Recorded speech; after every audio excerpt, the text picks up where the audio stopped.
शेतकरी नेते रविकांत तुपकर यांना पोलिसांनी ताब्यात घेतलंय। मुंबईमध्ये मुख्यमंत्र्यांच्या वर्षा या निवासस्थानी रविकांत तुपकर आंदोलन करणार होते। मात्र आंदोलनाच्या पूर्वी तुपकर यांना त्यांच्या घरातूनच पोलिसांनी ताब्यात घेतलंय।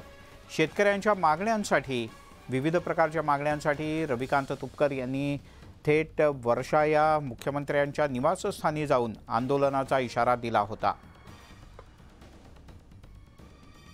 शेतकऱ्यांच्या आंदोलनासाठी रविकांत तुपकर हे आक्रमक झाले। सध्या आपल्या सोबत आहेत सर। तुम्हाला आणि तुमच्या कार्यकर्त्यांना ताब्यात घेण्यात आले, वर्षा बंगल्यावर जाण्यासाठी अडवण्यात आलेलं आहे आणि आता काय कार्यवाही केली जाते? आम्हाला त्यांनी असं कळवलं की कोर्टामध्ये आम्ही हजर करणार आहोत आणि मग कोर्टातून तुम्हाला जामीन मिळेल की नाही माहित नाही। आम्ही गुन्हाच केला नाही तर आम्हाला कोर्टात हजर करण्याचा प्रश्नच येत नाही। मुळामध्ये आमच्या संतप्त शेतकऱ्यांच्या भावना सरकारने समजून घेतल्या पाहिजे, हा त्याच्या पाठीमागचा आमचा उद्देश आहे। सोयाबीन 3800 रुपयांनी विकल्या जाते। सोयाबीनचा प्रति क्विंटल उत्पादन खर्च हा 7-7.5 रुपये आहे। कापसाचा प्रति क्विंटल उत्पादन खर्च 8.5 आहे, भाव 6,000 रुपये मिळतो आहे।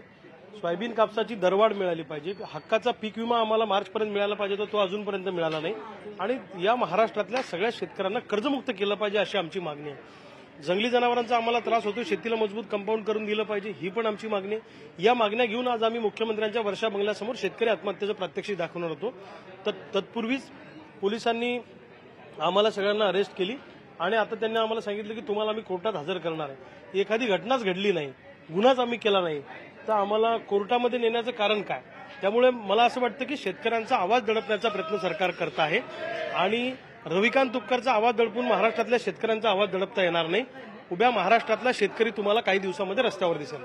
सर, खरं तर तुमचे कार्यकर्ते जे मरीन्सला होते किंवा गिरगाव चौपाटी या ठिकाणी त्यांना सुद्धा ताब्यात घेण्यात आलेलं आहे।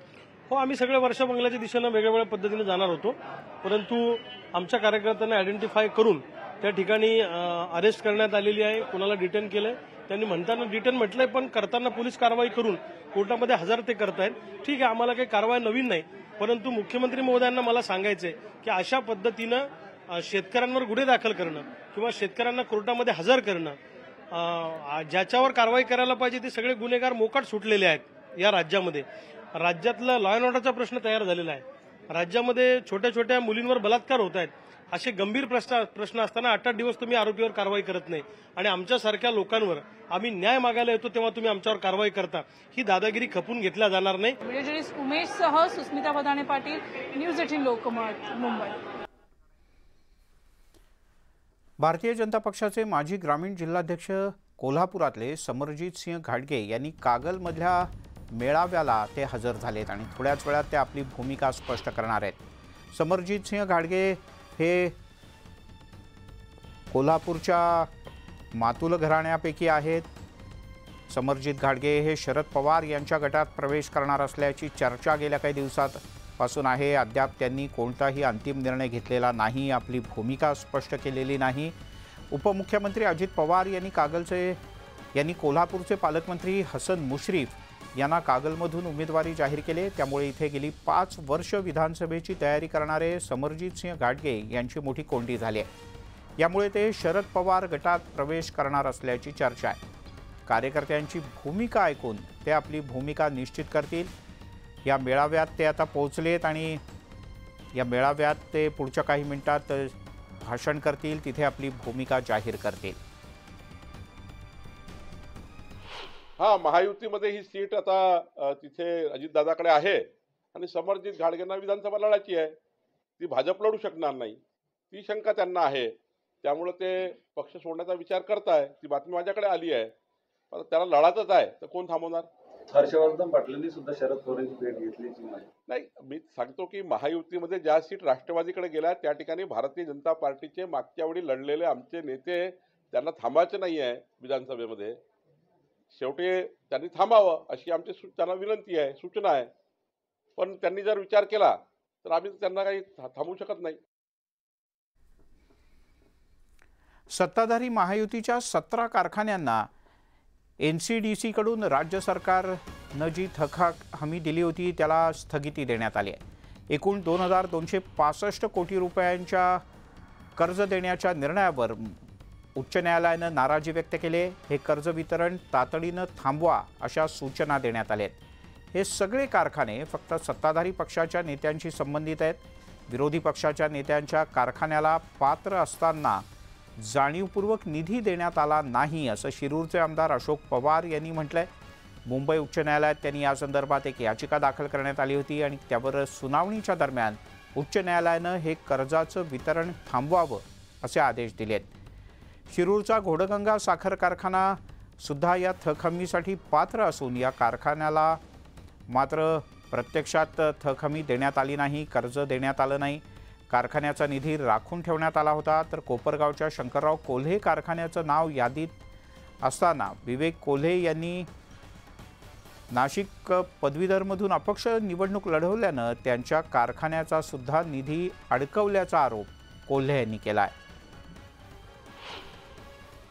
मुंबईला गेल्याच्या नंतर अर्थ खात्याच्या विभागानं त्या फाईलमध्ये त्रुटी काढल्या आणि तिथंच फाईल बरेच दिवस दाबून धरली। त्याच्यानंतर परत खाली फाईल पाठवली। कमिशनर ऑफ शुगरकडे पण ती फाईल बरेच दिवस तशीच दाबून ठेवली। मग आम्हाला कसा न्याय मिळणार म्हणून आम्ही खरं माननीय हायकोर्ट यांच्याकडे आम्ही याचिका दाखल केली आणि त्यामध्ये आम्हाला एक चांगला निर्णय न्यायालयानं दिलेला आहे। सरकार संविधानाला बाजूला ठेवून, समान हक्क बाजूला ठेवून जे नेते आपल्याबरोबर आहेत त्यांची तोंड बघून त्यांच्या कारखान्याला मदत करत आहेत। आता हा पैसा सरकारचा नाही तर सरकारमध्ये असणाऱ्या नेत्यांचा स्वतःचा व्यक्तिगत पैसा नाही, हा टॅक्स मनी आहे। अशोक बापू असतील, असे काही नेते जे विचाराला निष्ठावंत राहिले, लोकांना निष्ठावंत राहिले, ते कोर्टात गेले आणि न्याय व्यवस्थेने त्यांना तिथं न्याय दिला आहे। तुम्ही बघितलं काल मुंबई हायकोर्टाने त्यांच्या बाजूने तिथं निर्णय दिलाय आणि ताशेरे ओढलेले आहेत या सरकारवर की तुम्ही मनमानी करत आहात, सामान्य लोकांच्या पैशावर राजकारण करत आहात आणि ते चुकीचं आहे। मग आम्ही जो न्यायालयाने दिलेला निर्णय त्याचं स्वागत करतो। तिकडे जळगाव जिल्ह्यातील हतनूर धरणाच्या पाणलोट क्षेत्रात मोठ्या प्रमाणात पाऊस झाला। या मुसळधार पावसामुळे धरणाच्या पाणी पातळीत मोठी वाढ झाली आहे। धरणाचे 12 दरवाजे हे पूर्ण क्षमतेने उघडण्यात आलेत। सद्यस्थितीत हतनूर धरणातून 47,393 क्युसेक्स इतका पाण्याचा विसर्ग तापी नदीपात्रात होतोय। तापी नदीकाठच्या गावांना प्रशासनानं सतर्कतेचा इशारा दिलाय।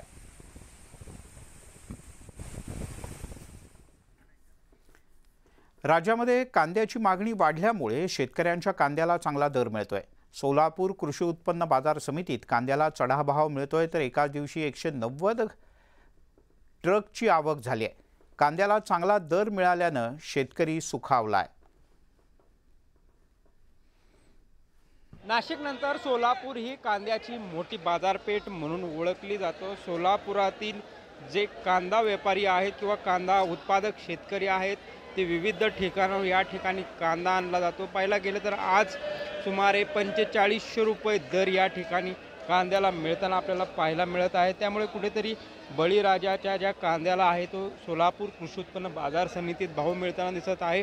खराब क्वालिटीचा जो कांदा आहे त्याला 2000 ते 2500 रुपये दर मिळताना दिसतोय, तर चांगल्या क्वालिटीचा कांदा 4000 रुपयापासून 5000 रुपयापर्यंत दर मिळालेला आहे। त्यामुळे कुठेतरी एकीकडे पावसाने जोरदार आणि दमदार हजेरी लावल्यानंतर पश्चिम महाराष्ट्रातील जे काही शेतकरी आहे ते सोलापुरात सुमारे 190 जे ट्रक आहे त्याची आवक सध्या रात्रीच्या सुमारास एकाच दिवशी झाल्यामुळे कांद्याची मोठी प्रमाणात या ठिकाणी मागणी आपल्याला दिसत आहे। त्यामुळे कांद्याच्या दरातही वाढ झालेली आहे। गेल्या 8 दिवसापासून 80 ते 90% येणार आवक असणारा कांदा मात्र यावेळेस 190 वर गेलेला आहे। त्यामुळे कुठेतरी कांद्याला सोलापुरात चांगले दर मिळताना आपल्याला दिसत आहे। त्यामुळे कुठेतरी कांदा उत्पादक शेतकऱ्यांना सोलापूर कृषी उत्पन्नात चांगला भाव मिळताना आपल्याला दिसत आहे। कॅमेरामन अनिल कांबळेचा प्रीतम पंडित, न्यूज 18 लोकमत, सोलापूर। तिकडे वर्धा जिल्ह्यात सगळ्यात मोठ्या प्रमाणात असणाऱ्या लोअर वर्धा धरण क्षेत्रात मुसळधार पाऊस होतोय। त्यामुळे प्रकल्पाचे 15 दरवाजे 30 सेंटीमीटरनं उघडण्यात आलेत। नदीपात्रात मोठ्या प्रमाणात पाण्याचा विसर्ग सुरू झालाय। नदीपात्रातलं पाणी आणि नदीची उंची झपाट्यानं वाढते। त्यामुळे आर्वी, देवळा आणि वर्धा तालुक्यातल्या नदीकाठच्या गावांना सतर्कतेचा इशारा देण्यात आला आहे।